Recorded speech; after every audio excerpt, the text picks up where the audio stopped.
¿Por qué Heráclito?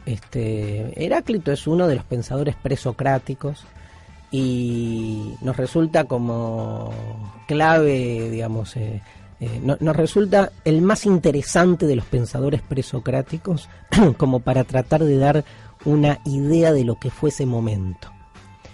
Para el que está escuchando un programa de filosofía por primera vez o se acerca a la filosofía por primera vez, ¿qué significa esto de presocrático?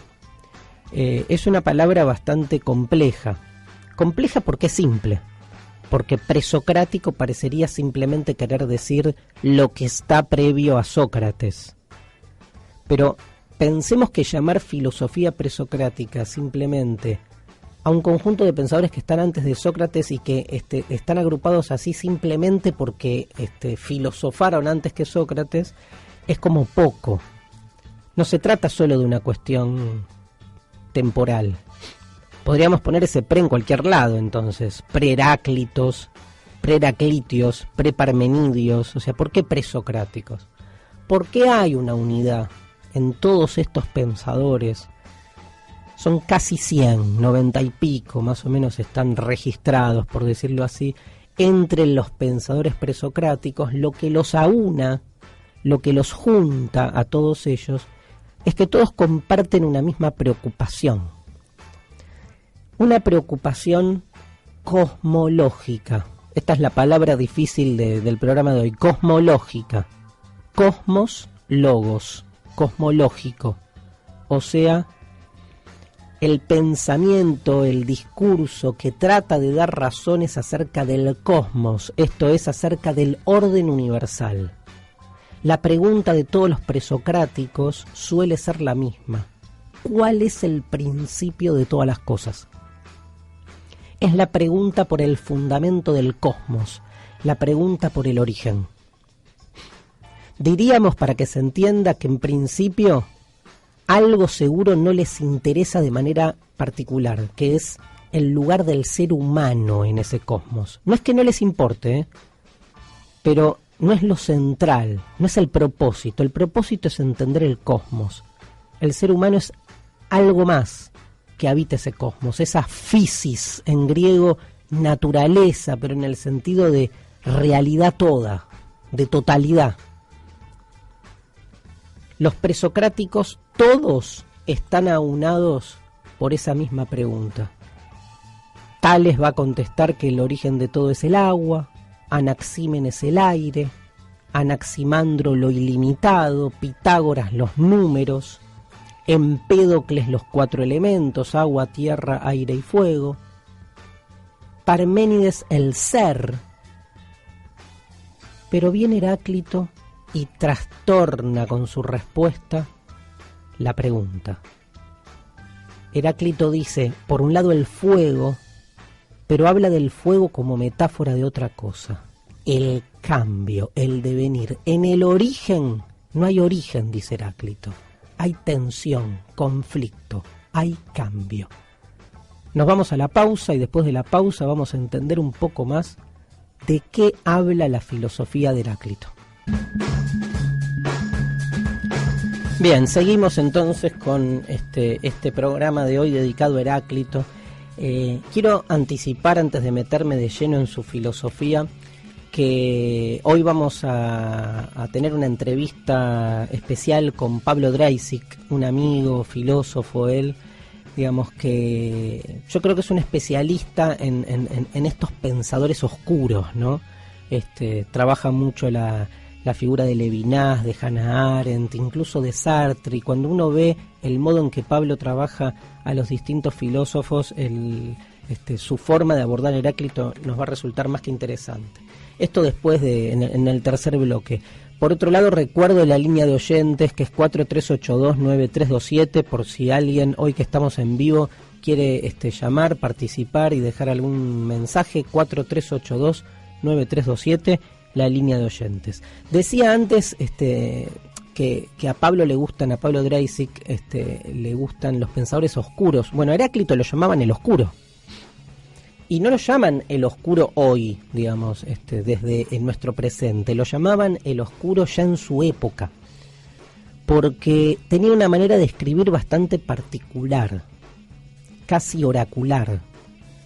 No escribía, digamos, ensayos, escribía casi en ese lugar impreciso y ambiguo entre la poesía y la filosofía, donde cada una de sus ideas era formulada como si fuese una especie de enigma a interpretar por parte de los hombres.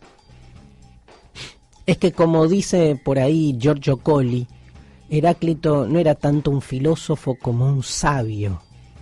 Claro que desde hoy la palabra sabiduría nos resulta a todos demasiado grande y cuestionamos a aquel que viene a presentarse a sí mismo como portador del saber. De hecho, es la clave de todo el pensamiento socrático, la pelea contra aquellos que se la dan de sabios. Pero Heráclito lo era aunque no lo fuera, no importa. Lo era en sus gestos, en sus modos, en su manera de apostar a escuchar la voz de lo inaudible a la cercanía de nuestro pensamiento.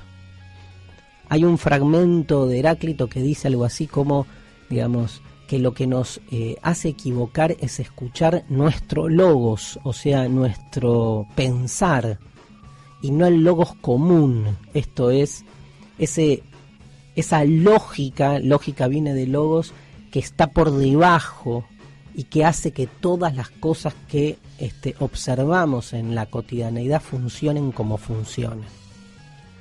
Heráclito está buscando todo el tiempo cuáles son las leyes, los motores, las estructuras fundamentales de la realidad que operan desde abajo. Y esta búsqueda para él es lo propio de la sabiduría. Otro fragmento de Heráclito dice: a la naturaleza le place ocultarse, le gusta ocultarse.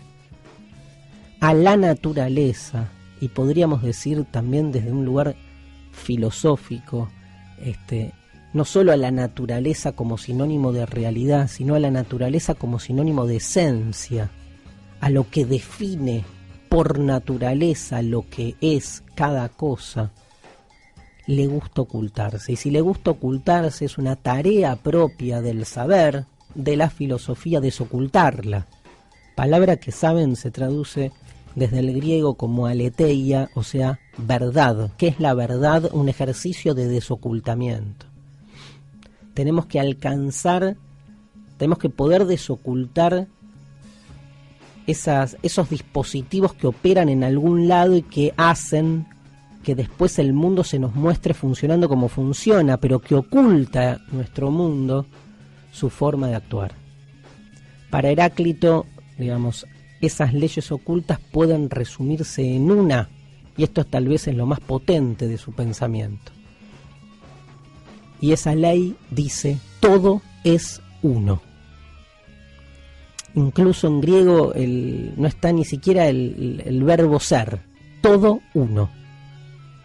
Todo uno.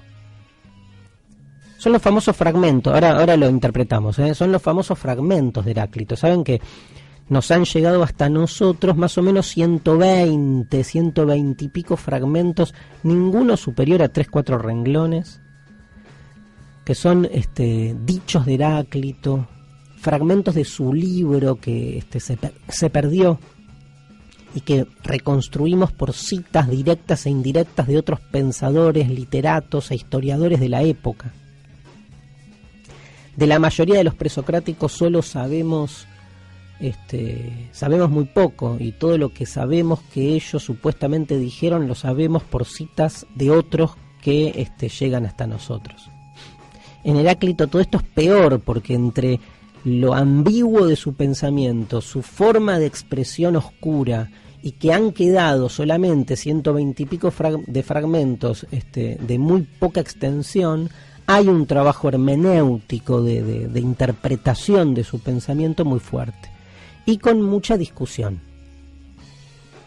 La discusión está centrada en esta ley que rige todas las cosas, que dice todo uno o todo es uno, frente, digamos, a la lectura como más remanida que hay de Heráclito, que es la idea, digamos, del pantarrei, ¿sí? Expresión griega que significa todo pasa, todo fluye.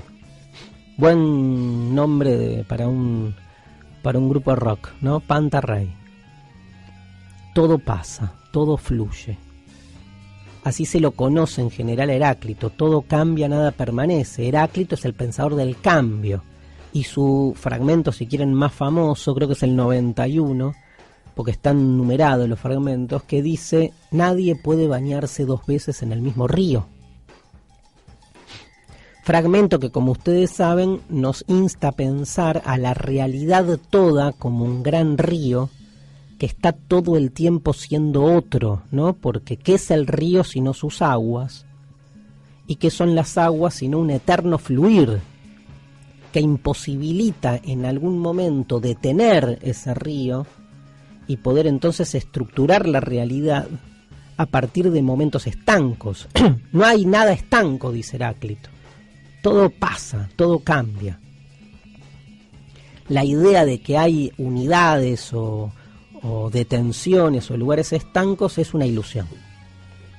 Es tan potente y tan fuerte la sensación vertiginosa de que todo fluye que el ser humano tiene que crear ideas que funcionan casi como diques contenedores, como alambradas, ¿no? Que detienen un poco ese fluir, ¿no? Uno se queda pensando hasta qué punto el lenguaje no tiene esa tarea.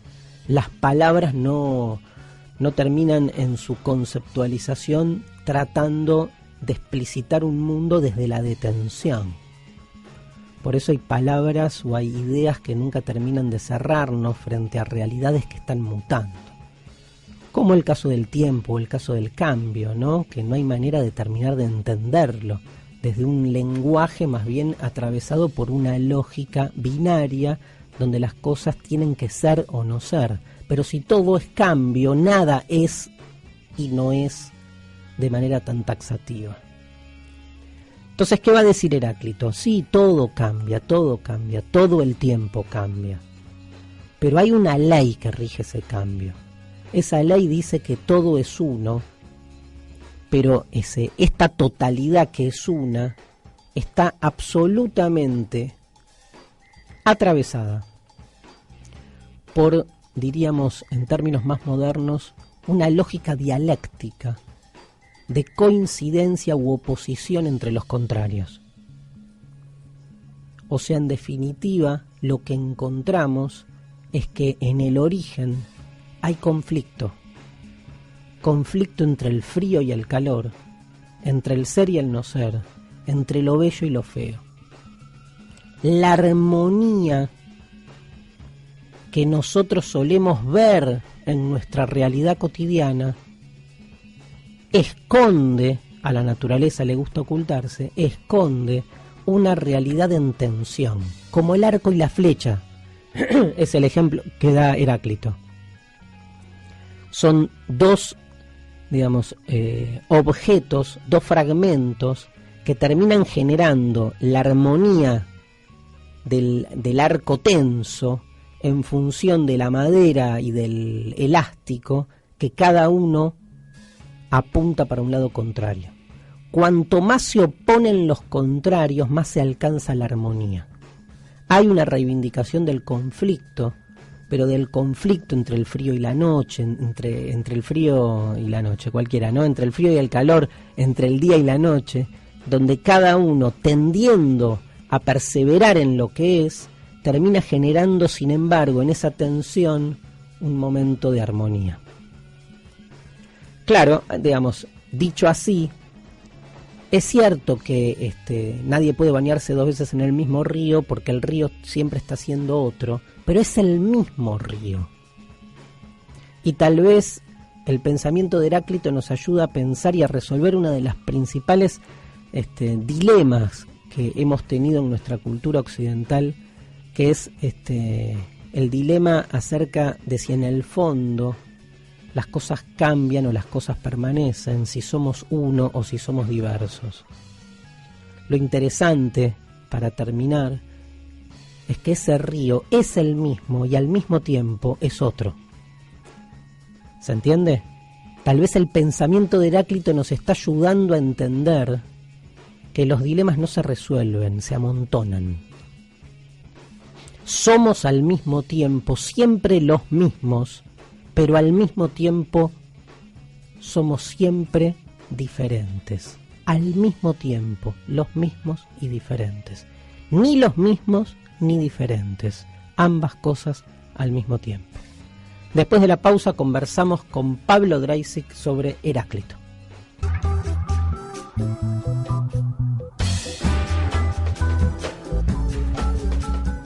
Hola, hola. Acá estamos, tercer bloque del Innombrable. ¿Estamos comunicados ya con Pablo Dreisig? ¿Sí? Pablo, ¿estás por ahí? Estoy acá. Sí, se oye bien porque estoy en un bar, así que bueno. Qué lindo. ¿Cómo estás, Pablo Dreisig? Bien, muy bien, con espíritu. Hoy vamos a hablar de Heráclito. Hoy vamos a hablar de Heráclito. Primero agradecerte que nos hayas atendido. Por favor, es un gusto, un placer y un honor. Y más estando en un bar que me parece que así, digamos, toda la filosofía está como un poco más entusiasmada, ¿no? Sí, absolutamente. Y aparte, bueno, embebido del espíritu del filósofo del que vamos a hablar hoy. Me encanta.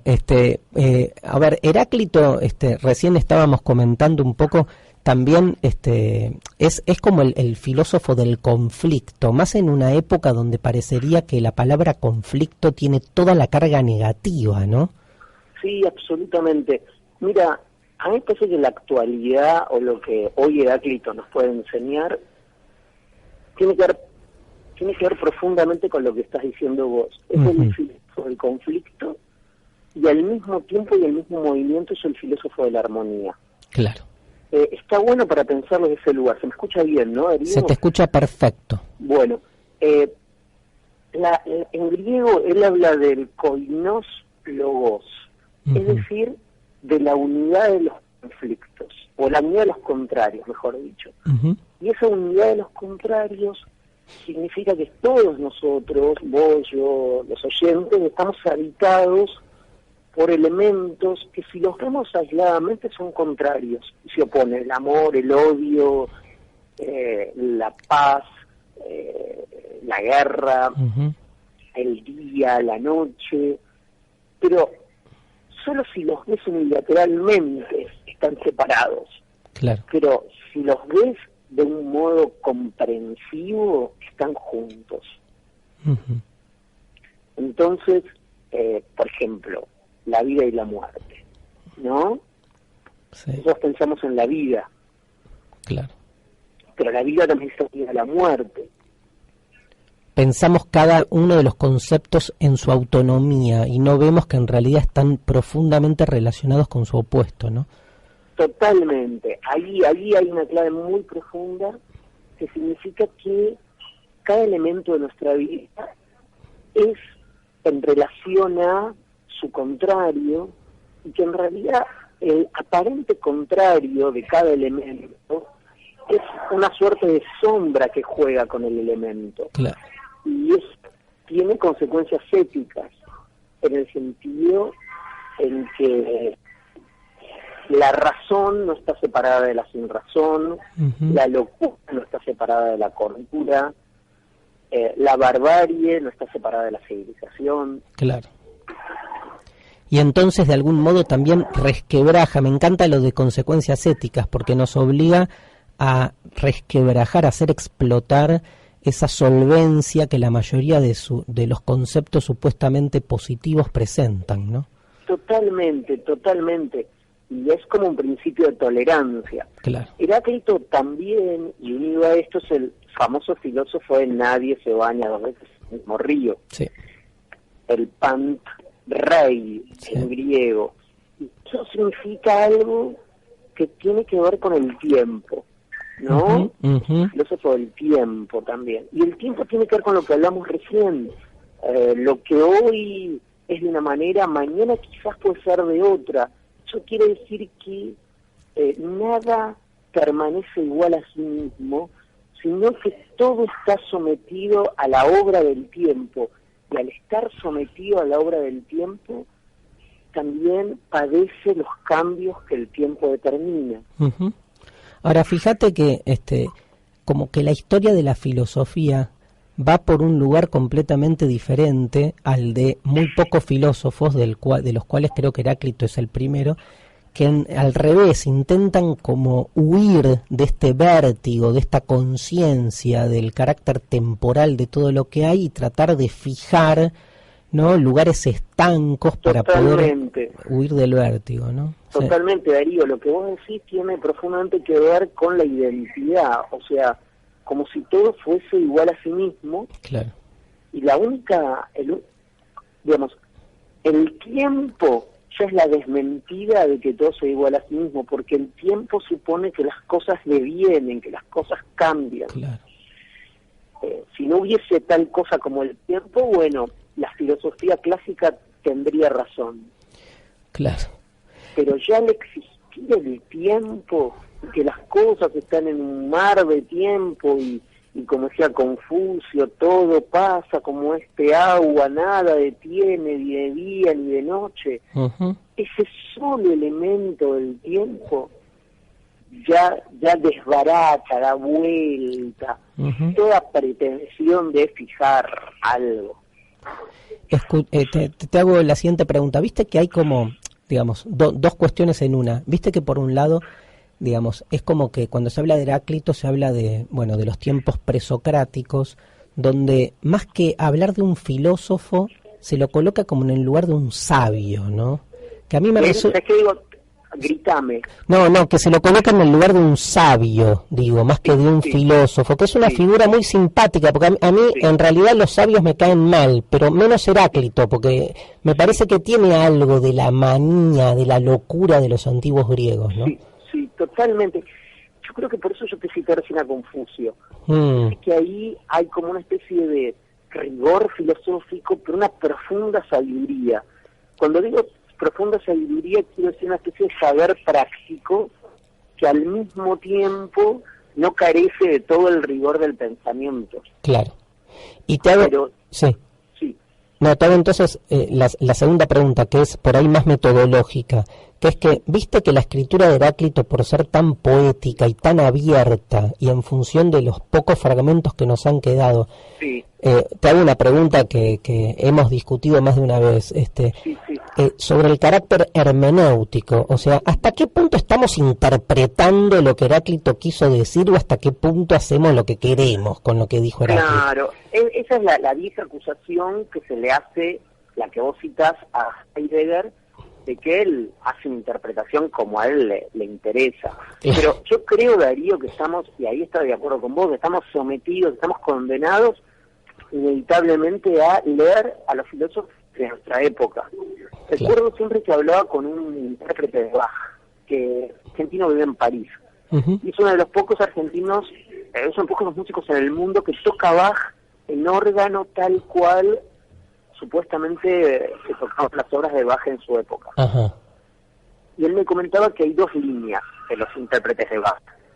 Los que dicen que, bueno, estamos condenados a haber perdido la pureza de cómo eso lo hubiese tocado en la época de Bach, y los que intentan, como él fatigosamente intentaba reconstruir eso. Yo estoy más de acuerdo con vos. Yo creo que estamos condenados a leer todo desde la actualidad, pero por eso también la hermenéutica es un arte, ¿no? Porque no se trata de un relativismo absoluto, sino, bueno, pero lo leemos como... Pero está muy bien eso por otra parte, porque si una persona, si un sabio, si un filósofo dice algo importante, debe resistir y debe poder ser tan genial que debe soportar que pueda ser resignificado, leído, enriquecido en cada época, y en la medida en que, por ejemplo, el Don Quijote. Hoy leemos el Don Quijote y descubrimos en el Don Quijote cosas que tienen que ver con nuestra época. Bueno, eso no habla de la laxitud o de la amplitud de Don Quijote, sino de su excelencia, porque solamente un texto excelente puede hoy decirnos algo que Don Quijote en su época no podría haber imaginado. La otra vez leía en un libro que es buenísimo, de Néstor Cordero, que se llama La invención de la filosofía, librazo, introductorio a la filosofía antigua. Él decía que los textos de los filósofos presocráticos son textos abiertos que todavía se siguen escribiendo, ¿no? Como casi irónicamente, ¿no? Pero como que son... Sí. Decime. Sí, totalmente no. Quizás su carácter inacabado y lo que vos bien decías, su carácter fragmentario, es lo que lo abre y lo que permite... Recordemos también que Heráclito tiene oráculos, ¿no? Sí. Entonces, realmente son textos que por su carácter de inacabados permiten que hoy, no que sean completados, la idea no es que sean completados, sino que puedan ser recibidos hoy. Mira, te voy a contar algo, Darío, a vos y a la audiencia.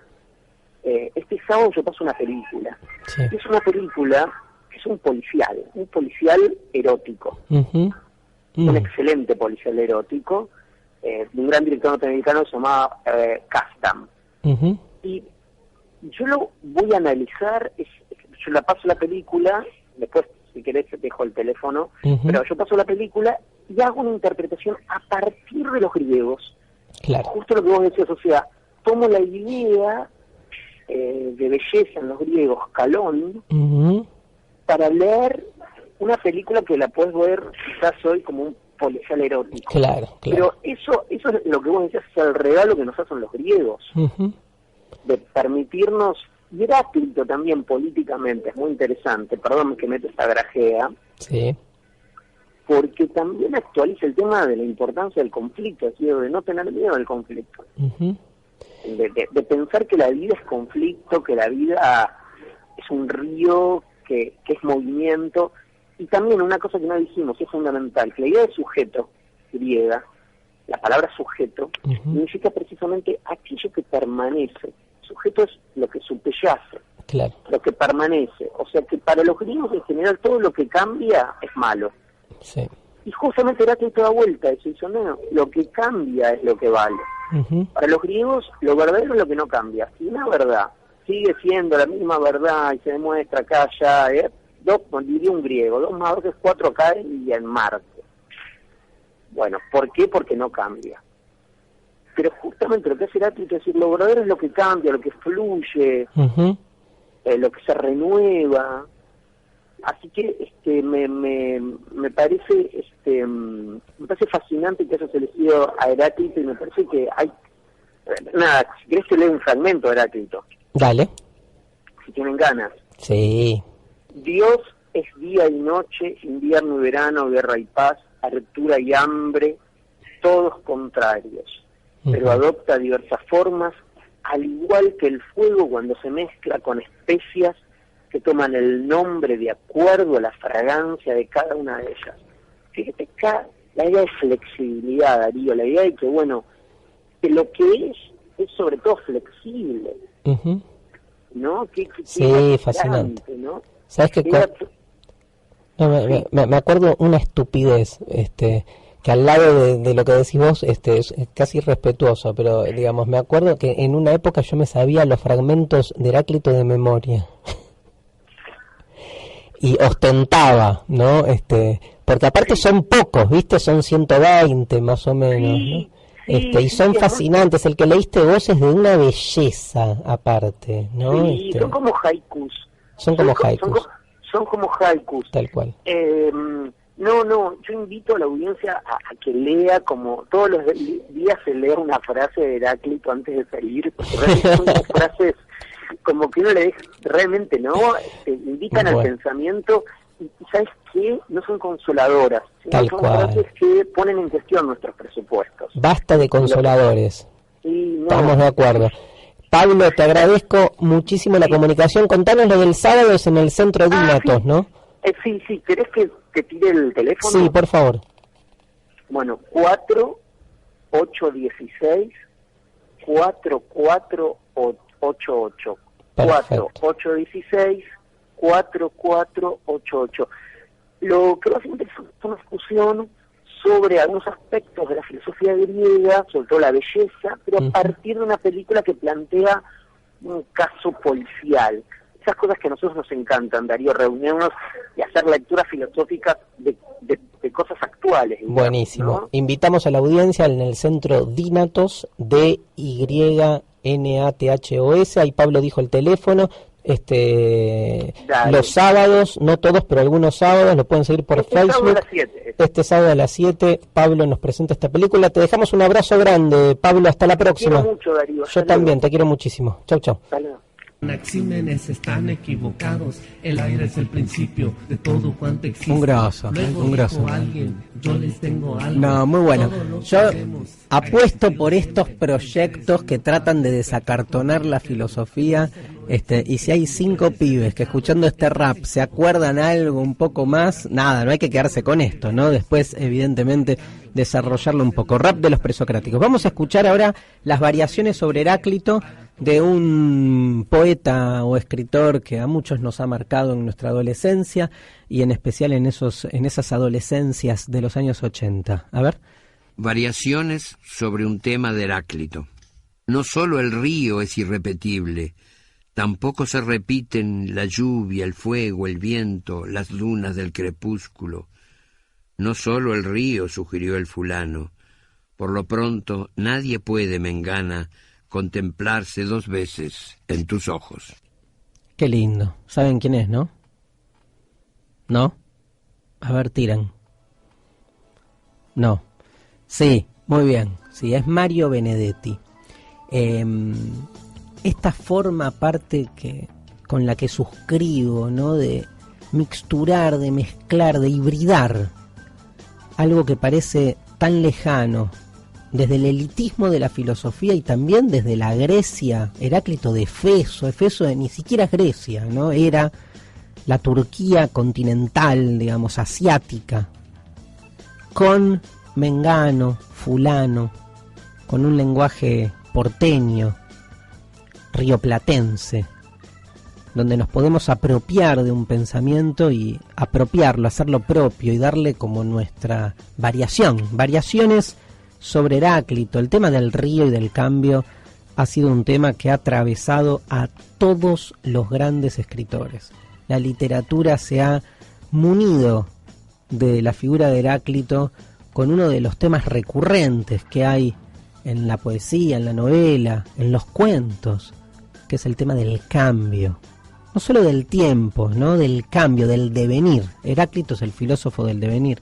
Yo creo que toda la obra cortasariana tiene mucho que ver con la figura de Heráclito. Y Borges directamente ha escrito un poema, ¿no? Que se llama Heráclito. Un poema, creo que más de uno ha escrito, con el nombre de Heráclito. Acá tenemos uno del que leo algunas partes. Heráclito camina por la tarde de Éfeso. La tarde lo ha dejado, sin que su voluntad lo decidiera, en la margen de un río silencioso cuyo destino y cuyo nombre ignora. Wow, ¿no? ¿Cuánto se ha hablado de ese río? Podemos decir que Borges ahí está como creando esa situación de un Heráclito llegando a un río del que después seguramente saldrá ese fragmento, ¿no?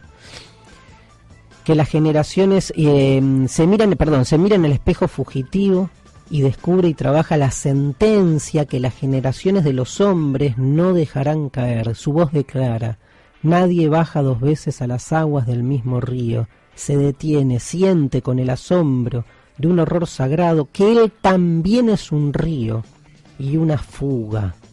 Quiere recuperar esa mañana y su noche y la víspera. No puede.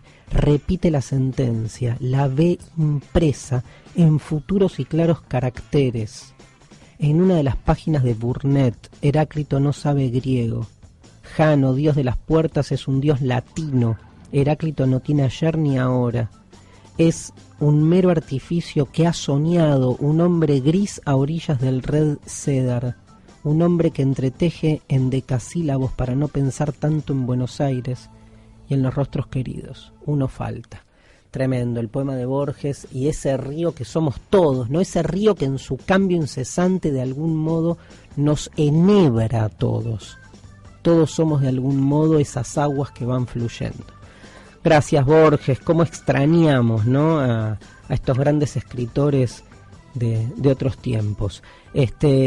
Y ya se nos va la hora, ya se nos va el tiempo, ¿no? El río, la verdad que nos está inundando por todos lados, nos desborda, nos quedan unos minutos, y cómo no terminar con una canción emblemática del cambio, a la que vamos a escuchar en dos versiones distintas para entender que todo cambia, pero que además todo cambia, puede cambiar y ser versionada de maneras diferentes.